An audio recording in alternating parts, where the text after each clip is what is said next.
UPPL এর সঙ্গে বিজেপির মধুচন্দ্রিমার দিন শেষ। বিধানসভায় আসন সমঝোতার পথে বিজেপি বিপিএফ।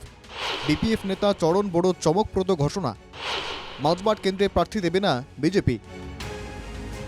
বিটিএডিতে ক্ষমতায় এসেই বিটিসি প্রধান হাগ্রামা মহিলারি বিজেপির সঙ্গে সুসম্পর্কের বার্তা দিয়েছিলেন। এবার বিধানসভা নির্বাচনের প্রাক্কালে বিপিএফ বিজেপি আরও ঘনিষ্ঠতার আভাস পাওয়া যাচ্ছে। বিধানসভা নির্বাচনে বিপিএফ বিজেপি জোটের প্রবল সম্ভাবনা, তারই ইঙ্গিত দিলেন ক্যাবিনেট মন্ত্রী চরণ বড়ো। মাঝবাট বিধানসভা কেন্দ্রে বিজেপি কাউকে টিকিট দেবে না, প্রকাশ্যে ঘোষণা মাঝবাটের বিধায়ক তথা পরিবহন মন্ত্রী চরণ বড়োর। মাঝবাটে দলীয় প্রার্থী দেওয়ার জন্য একাংশ বিজেপি কর্মীর দাবির মধ্যেই চরণ বড়ো এই মন্তব্য বিশেষ তাৎপর্যবাহী। ওদালগুড়ি জেলার মাঝবাটের বিপিএফের ফুহুরাবাড়ি প্রাইমারি কমিটির অধিবেশনের প্রকাশ্য সভায় কি বলেছেন মন্ত্রী চরণ বড়ো, একবার শুনে নেওয়া যাক।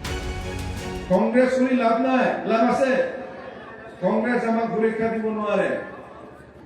তো কংগ্রেস ইউপিপিএল আমি চিন্তা কৰি একো লাভ নাই।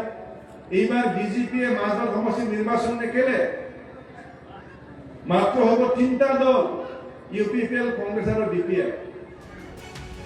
মাঝবাট থেকেই নির্বাচিত হয়ে মন্ত্রী হয়েছেন বিপিএফ নেতা চরণ বড়ো।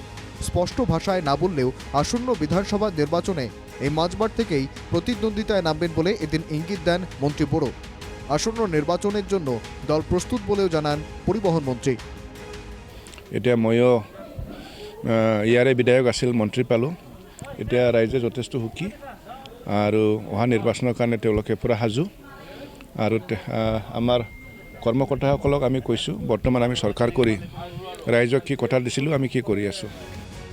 চরণ বড়ো বলেন, মাঝবাটে এবার বিজেপি প্রার্থী দেবে না, ফলে লড়াই হবে তিন বিপিএফ, কংগ্রেস এবং ইউপিপিএল এর মধ্যে।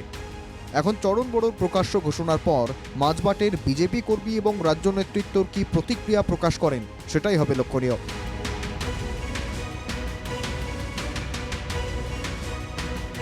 ওরাং থেকে গৌরব গোস্বামীর রিপোর্ট, NK টিভি বাংলা।